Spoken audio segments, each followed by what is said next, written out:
Welcome to the Her Story Circle podcast, the podcast that brings you the extraordinary tales of everyday women who are changing the world. I'm your host, Gertrude Mache, and I'd like to acknowledge traditional custodians of the land on which we meet today. I also like to pay my respects to elders, past, present, and emerging.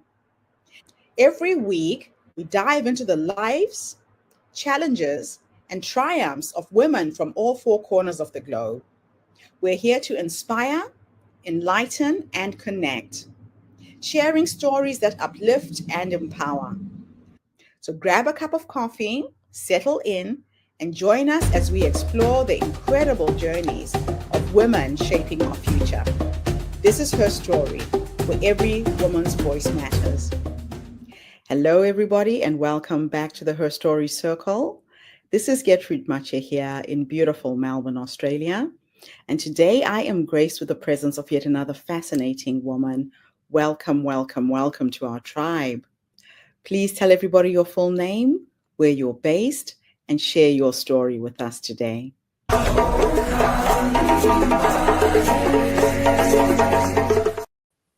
Thank you for having me. I'm Dr. Danielle Thompson. I'm based in Phoenix, Arizona in the United States, and it's so amazing to be here with you today and to share my story.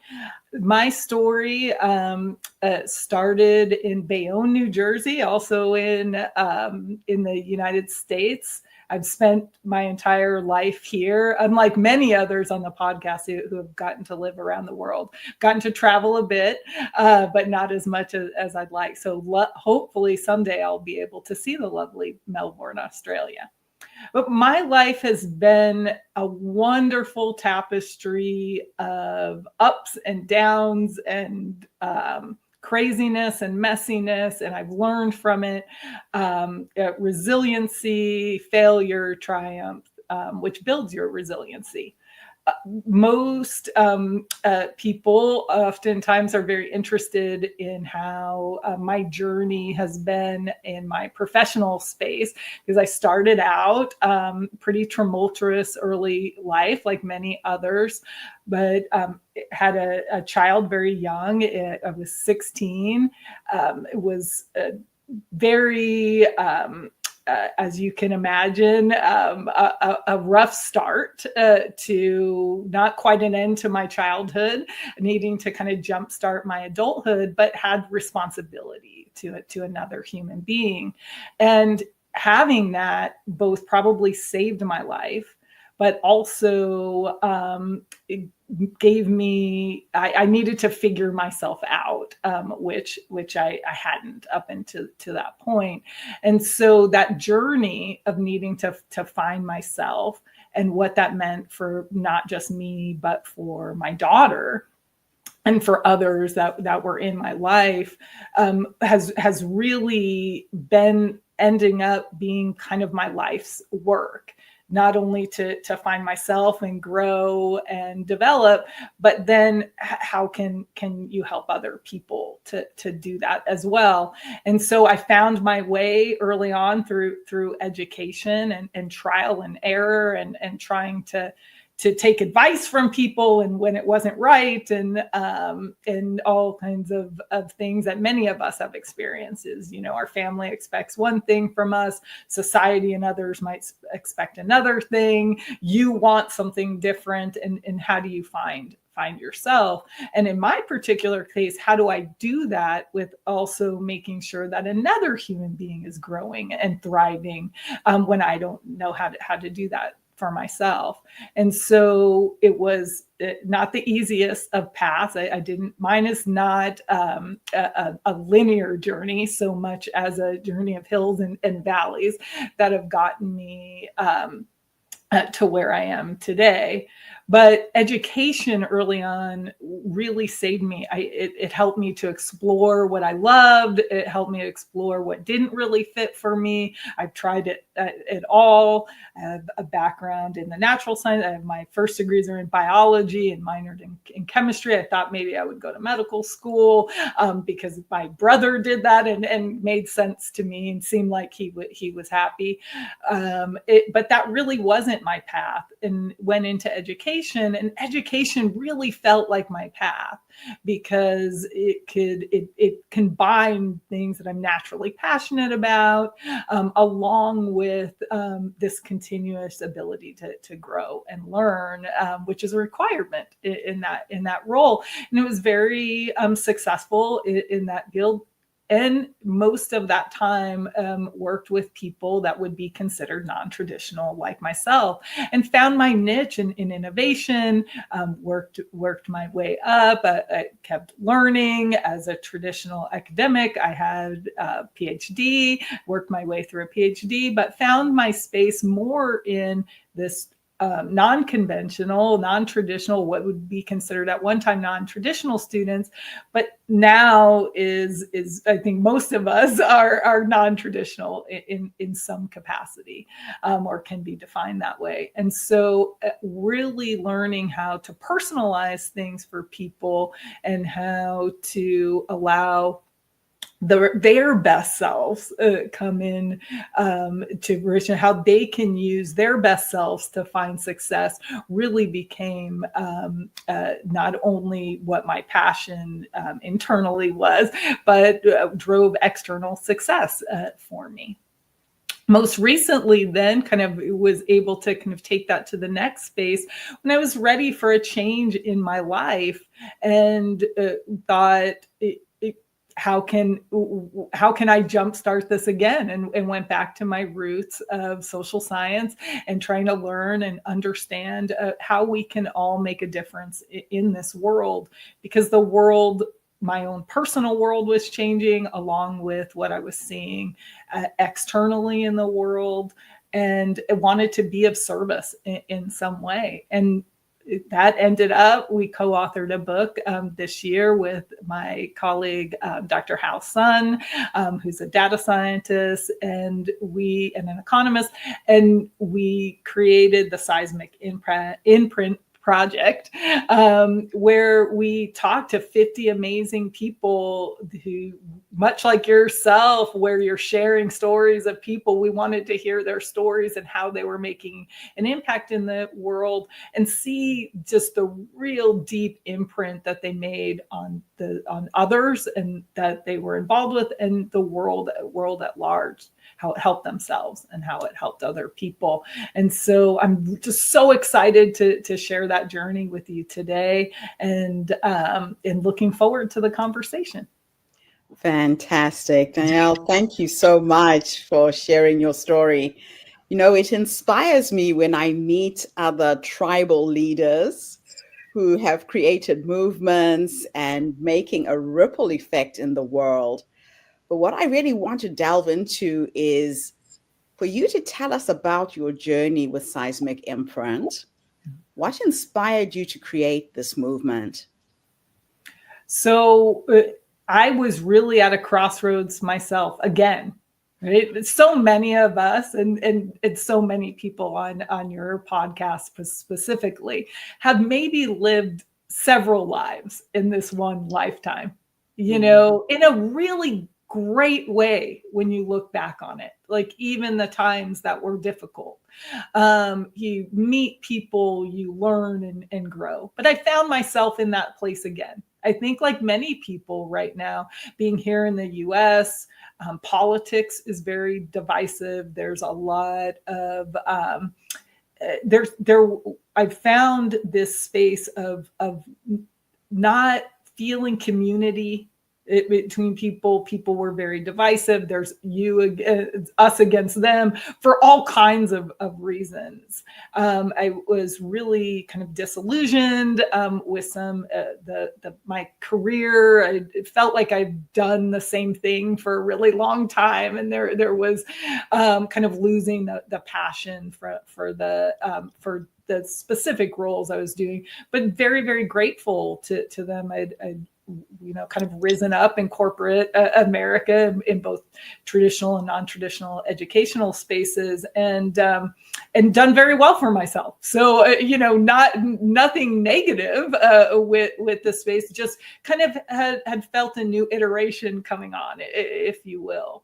Right. And some changes in my personal life along with that really came to this point, along with some of the events in the world. And I was having a conversation with Rabbi Simon Jacobson, who was actually part of the project, but really this impetus for the project, because I was so upset, and it was in this group kind of trying to be, how could we be of service?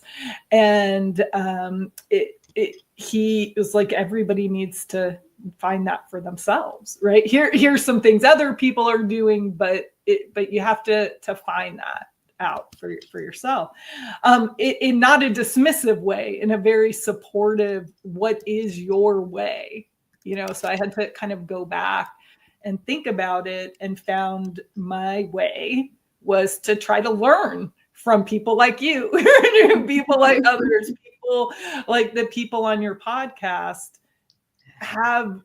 they've gone through this. And if I had the answer at that moment in my toolkit, I would have used it. Right? I had a lot of tools in my toolkit. I'd gotten a lot, but I was at a place where I needed more information, if you will, to grow. And so I just started talking to people I knew that made an impact. And then I was looking for kind of what are the commonalities around it. And I was introduced to Dr. Sun as I started to really think about the project in more detail, of how maybe could we measure it? What are things people want to know about impact, right? Because people in my space were feeling like whatever they did wasn't going to be very impactful. They didn't feel like they could make a contribution. And interestingly, earlier in my life, as I really had more limited resources, but I knew I could do something with my life. And interestingly, as I kind of gained more what people might think external, resource, I had credentials and I had positions of authority and leadership, and I had money, and it wasn't as much of an issue for me at the time.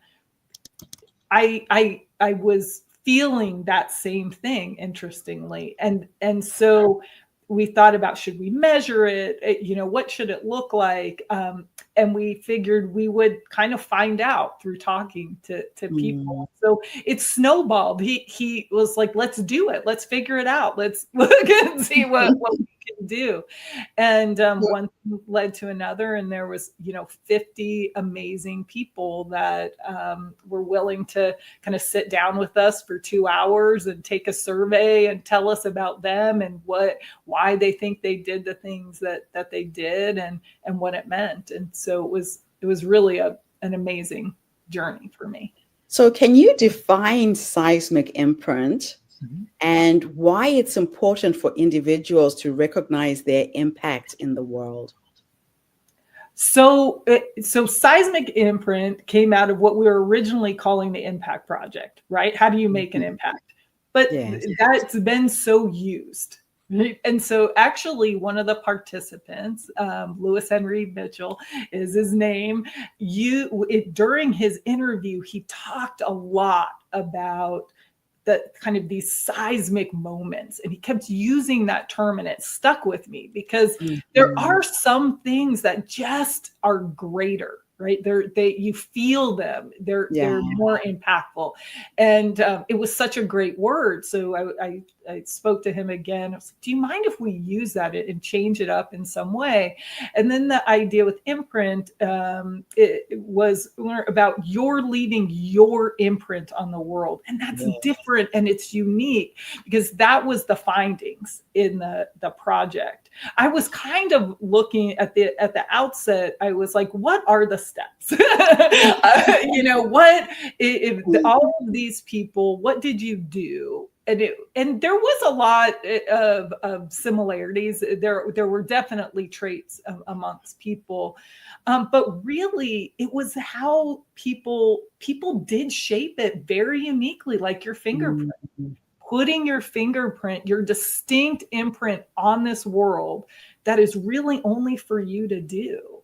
And even if people are kind of like you in some ways, they're not exactly like you. Exactly. They're not exactly like you. And that seems very like, of course, but we oftentimes really don't look at the full person or the full anything. And so that's that's how the name came to be. It's what are these components, these parts of you and the things that you do that allow you to make such a strong imprint on the world. And and by doing that, we found you improve your own health, but you also improve the health of your community. You improve your own money and finances when you're aware and doing that on purpose. And you improve the finances of either the community or the corporation or anything that, whatever you're participating in. So it has a large contribution to the world. It's just massive. And it's almost like that concept of the butterfly effect, that the fluttering of a butterfly's wings will cause a tornado on the other side of the world. We don't realize just how powerful we are as individuals, and that we do leave an imprint, we do make an impact. And I think what you guys are doing is you're measuring that impact, and people are actually now seeing it. It's exactly that. Right? Like that may seem small, the butterfly just slowly flapping or quickly flapping its wings.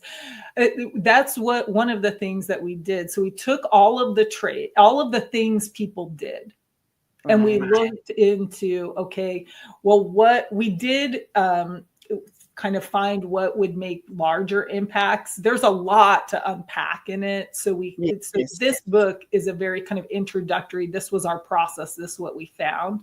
But one of the really interesting parts of it was around when you mindfully engage with people, like you're deeply engaging with people and really getting to the heart of stories and impact. But if you mindfully engage at any level, and we broke it down to 3, when you do that, it not only has an impact on the other person and on the community, but that's one of the spaces, anything where you're having to use kind of an emotional intelligence is what we use there, but you could probably replace that with other language. But you grow and the person grows. So it's like a win-win. The person is seen. And so something as small as smiling at a stranger, recognizing that person might need a smile is an emotional intelligence. And so you grew by their response in some way. It gave you more awareness of how to deal with others. And they grew because they were seen for a minute. And then there's all kinds of ways where you can actually show what that how that would impact their day. We didn't do it in that kind of larger longitudinal way. We didn't start there. But what we did take was things like that. What are all the things that you might do, big or small, that make up we tried to visualize the impact. And so what we did is we created a mosaic of your impact on the world to kind of replicate what your imprint it looks like in this time. And so you can go on seismicimprint.com if you just are curious about it. It's out there. It's free. You don't have to do anything for it other than put in what it is you do, and it'll create a mosaic for you. Oh, wow.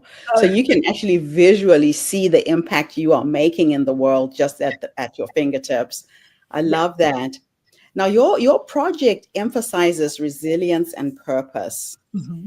Can you share a story from your experience that highlights these qualities?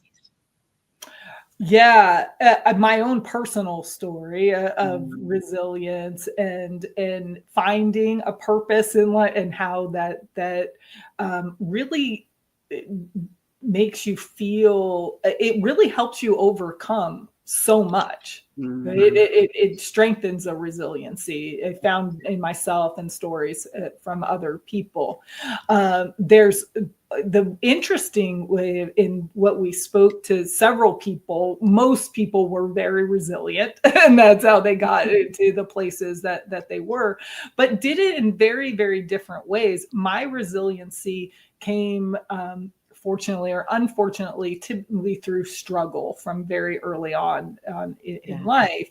And so it was almost, I had a survivor narrative, not almost, I did have a survivor narrative, but that kind of brings you more struggle sometimes too, finding purpose and using your skill for resiliency really helped me. So my skills of resiliency that I learned through struggle, I can apply to my purpose and really see, I feel good, and you see an impact then on other people.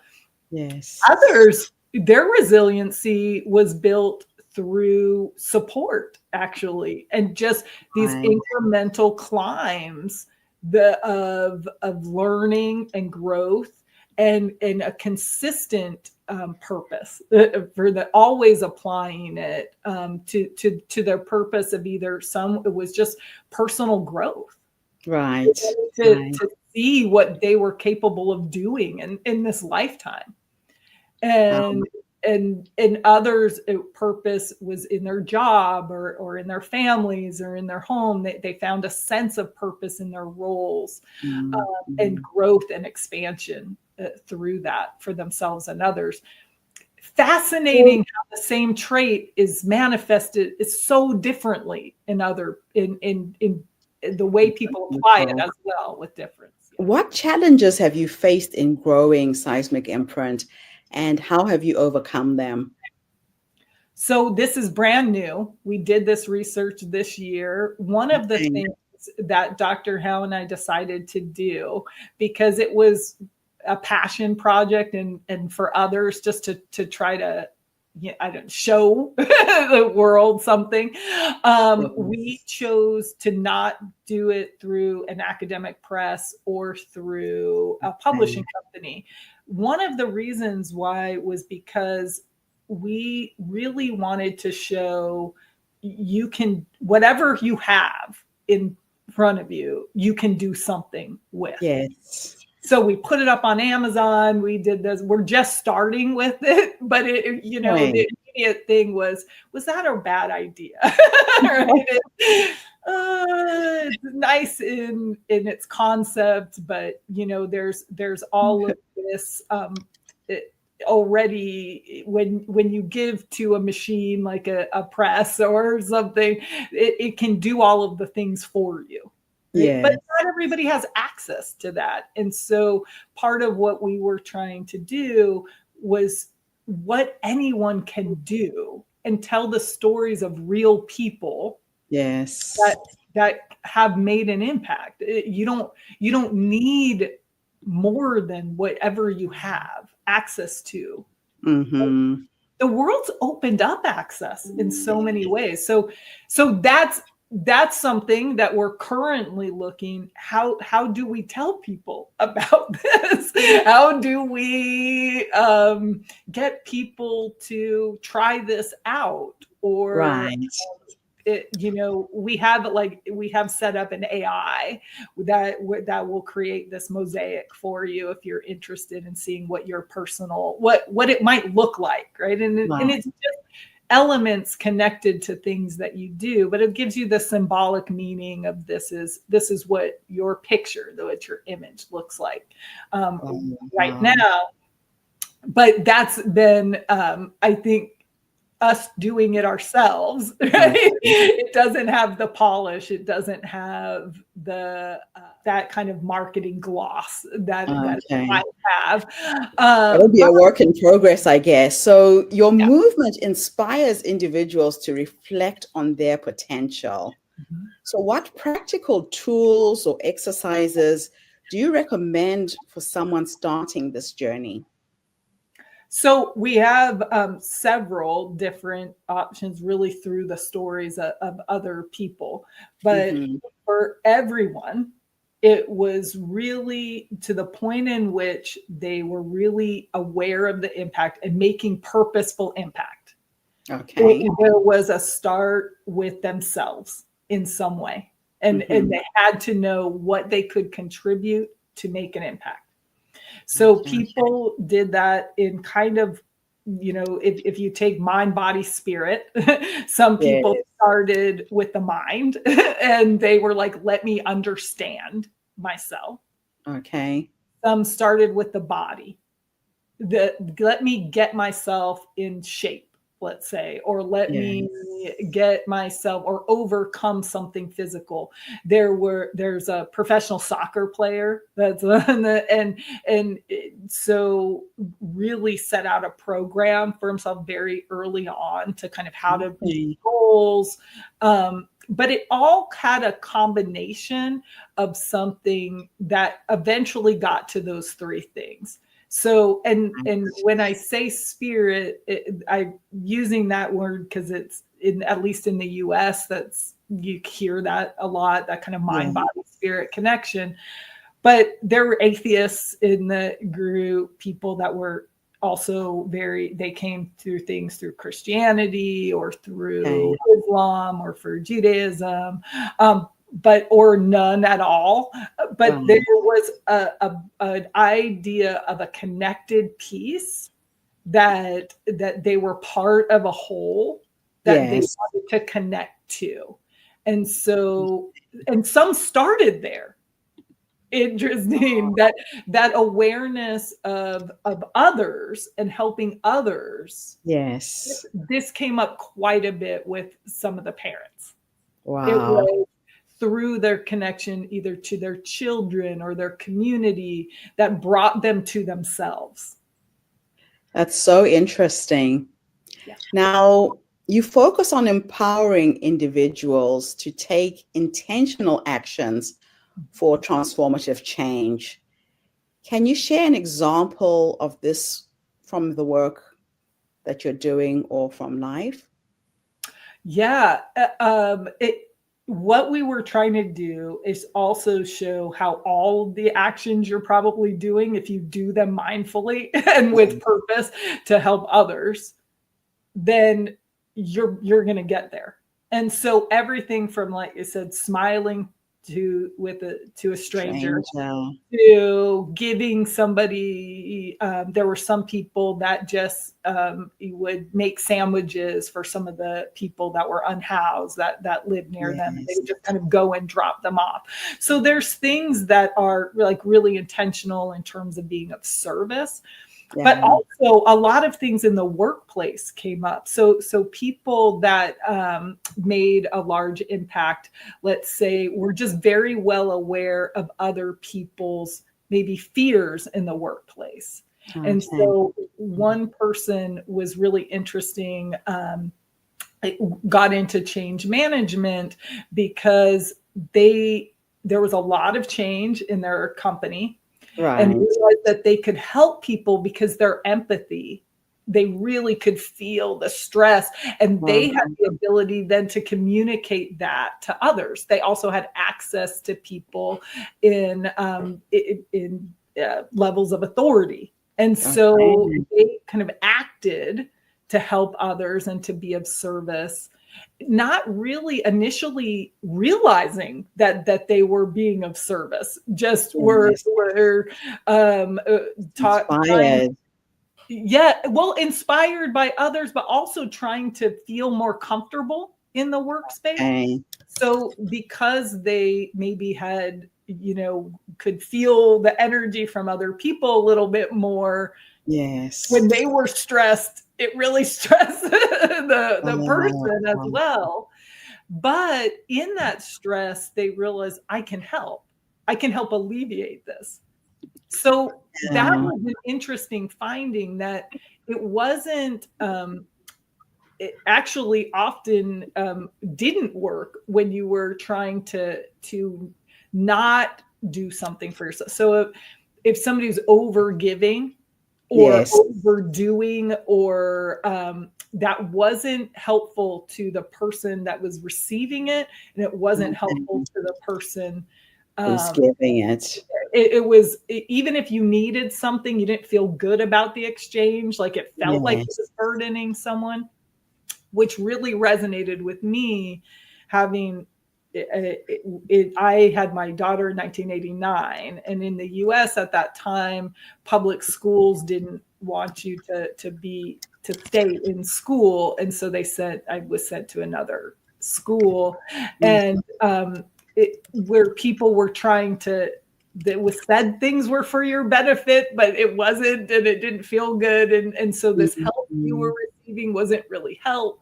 Yeah. And so some of the stories and the way people were talking about really resonated. It was fascinating how much it Wow. resonated with a personal experience of mine that had Yes. nothing to do with what they were saying, but it validated me, Um, validated my feeling, my 16-year-old fascinating. girl feeling, you know. Absolutely fascinating. Now, my last two questions are a bit of a thought experiment.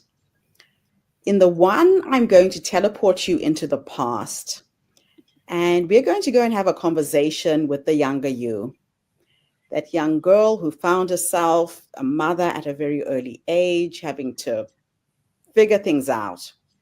If you could go back and give her three nuggets of wisdom based on what life has taught you up until this point, what would those three nuggets of wisdom be? Wow, that's a great question. Right. Definitely calm down. It's going to be okay. It really, if I had learned patience a lot younger, tried to cultivate that more, I, when stressed or nervous, will do more instead of calm down and really assess if something's even right for me. So that's definitely one I would give myself. The second nugget would be it's okay not to fit in. Stop trying to fit in. You're more likely to find your people, your tribe, as you say, if you're actually open to finding them as you are, because when you're trying to fit in, you're taking from yourself, you're losing things, you're not bringing your whole self to something in order for somebody to like you. And if that's what it needs, you're betraying yourself too much, and that's probably just not your group. It doesn't make them bad.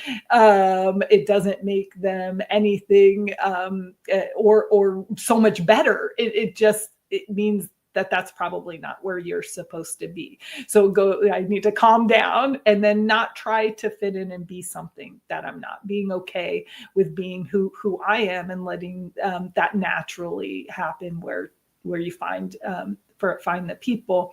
And then the third thing would be probably around this is not a hard one for me. I learned this pretty early on, but I wish I would have learned it even earlier, around resources or material things or being attached. To make decisions based on that, to make decisions based on, don't make decisions based on what you feel that you need in the world. So obviously we do need a place to live and clothes and food. However, again, those things come, and do you need to have the best of those things, or would it be better for you to, rather than striving for those things, I wish I would have, again, just kind of followed my sense of self, and then it gets to those things. And so earlier on, I wish I would have just done that. Oh, I love it. Last question, I will teleport you into the future this time. And we are going to go and have a conversation with the 80-year-old you. And she's sitting in her rocking chair on her porch, surrounded by her children, her grandchildren, her dogs, cats, partner, whoever is with you at the end. If I could teleport you to go and have a conversation with this wise woman who's led you up until this point, what will you say to her when you finally meet her? Wow, these are great, great questions, right? So what I would love to say to her is, I hope you're taking this all in. I can only imagine, because I'm 51, almost 52. I've had an amazing life, and I only see that getting better, and meeting more people, and learning more things, and doing more things, and, probably crying more tears, but laughing more laughs. I can only imagine how happy I'm going to be at 80. And I hope I'm really taking it all in. Oh, I absolutely love it. The other reason why I like asking women that question is that a lot of women don't realize that the wise woman is already in them. She's that quiet voice that says, say yes, say no, go left, go right. And we look outside of ourselves for answers, and we fail to go within to listen to that inner voice.